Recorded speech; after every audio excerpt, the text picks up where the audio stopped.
Welcome to another banging episode of Africa Rising. Guys, today we want to look at the top 10 dancehall artists of all time, right?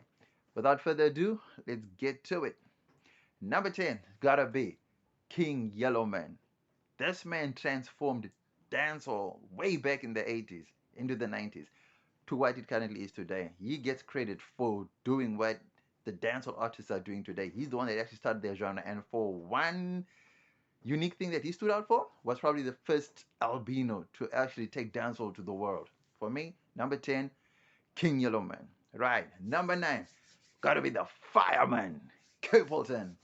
This is the man that brought the fire in dancehall. No one else delivered dancehall raps like how he came through. Actually, they called it toasting back in the day.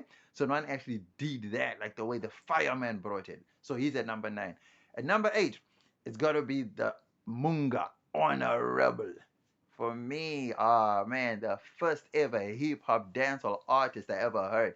In fact, it was Munga Honorable that actually got me hooked onto dancehall.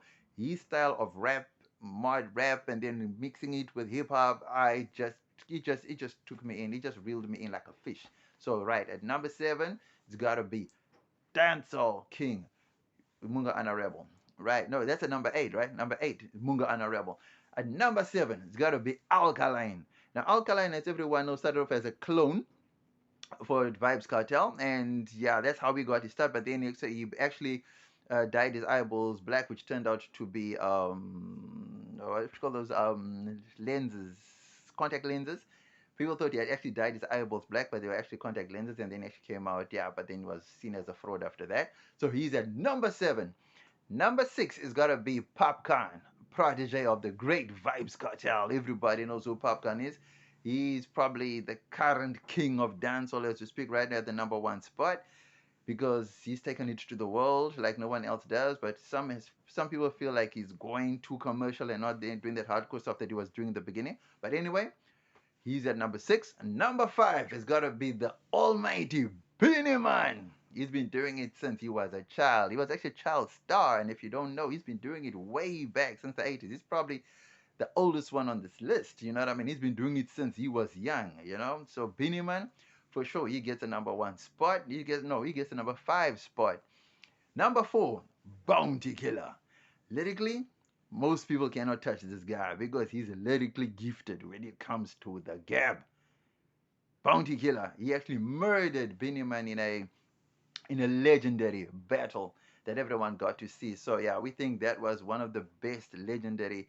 Even on verses, they got to do it, and this time it was done in a more professional, mature way, and the whole world got to lap it up. But actually, he was the first one to actually kill Beanie Man on stage way back in the 90s. I can't remember if it was 91 or 93, but I think it was somewhere around about that time when they actually clashed on stage, and Bounty Killer actually took that one. He murdered Beanie Man mercilessly on that one.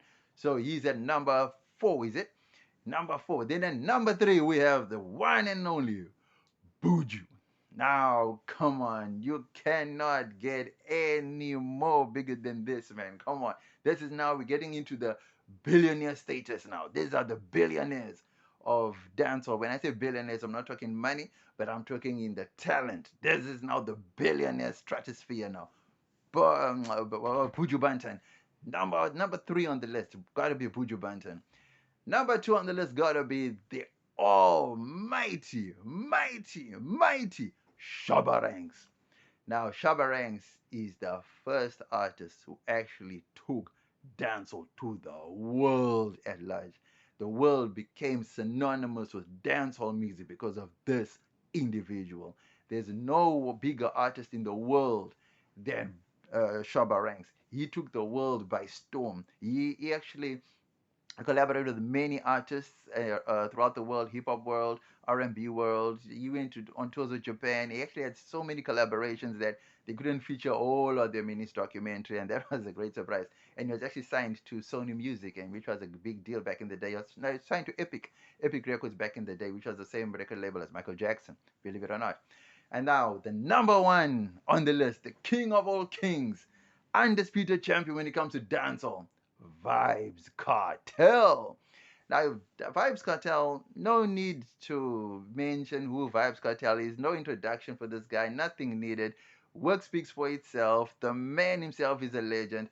The lyrics themselves are legendary. The songs are legendary. The style is legendary. The versatility is legendary. No one on this list can actually match to the skills, the styles, and the lyrics of this man. This man was just a lyrical genius.